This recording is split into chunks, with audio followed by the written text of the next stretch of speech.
আসসালামু আলাইকুম ওয়া রাহমাতুল্লাহ। নাহমাদুহু ওয়া নুসাল্লি আলা রাসূলিল কারীম, আম্মা বাদ। বিসমিল্লাহির রহমানির রহিম। প্রিয় দেশবাসী, ছাত্র জনতার অবিস্মরণীয় অভ্যুত্থানের মধ্যে দিয়ে আমরা স্বৈরাচারী সরকারের পতন করেছি, আলহামদুলিল্লাহ। আমি স্বৈরাচার বিরোধী আন্দোলনে সক্রিয় থাকা শিক্ষার্থী, পেশাজীবী, ওলামা, তোলাবা ও রাজনৈতিক সকল সংগঠনের প্রতি শুভেচ্ছা জানাচ্ছি। গভীর শ্রদ্ধার সাথে স্মরণ করছি স্বৈরাচার বিরোধী আন্দোলনে শহীদ হওয়া সকল জাতীয় বীরদের। প্রিয় দেশবাসী, নিদারুণ বাস্তবতা হলো আমরা এখন এক গভীর সংকটের মধ্য দিয়ে সময় পার করছি। এমত অবস্থায় সম্মিলিত প্রচেষ্টার মধ্যে দেশকে এগিয়ে নিতে হবে। দেশের সকল শ্রেণীর পেশার মানুষকে দেশ গঠনের সজাগ ও সক্রিয় থাকতে হবে।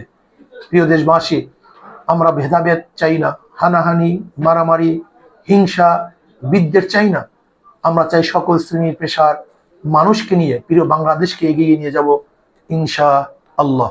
একটি বিষয় আপনাদের আবারও স্মরণ করিয়ে দিচ্ছি যে স্বৈরাচার বিরোধী আন্দোলনে যেমনি শিক্ষার্থী, শিক্ষক, বুদ্ধিজীবী, রাজনৈতিক দল, পেশাজীবী, সাংস্কৃতিক কর্মী ও সর্বসাধারণের ভূমিকা ছিল, তেমন ওলামায়ে কেরাম ও মাদ্রাসা শিক্ষার্থীর জোরালো ভূমিকাও ছিল সর্বোচ্চ।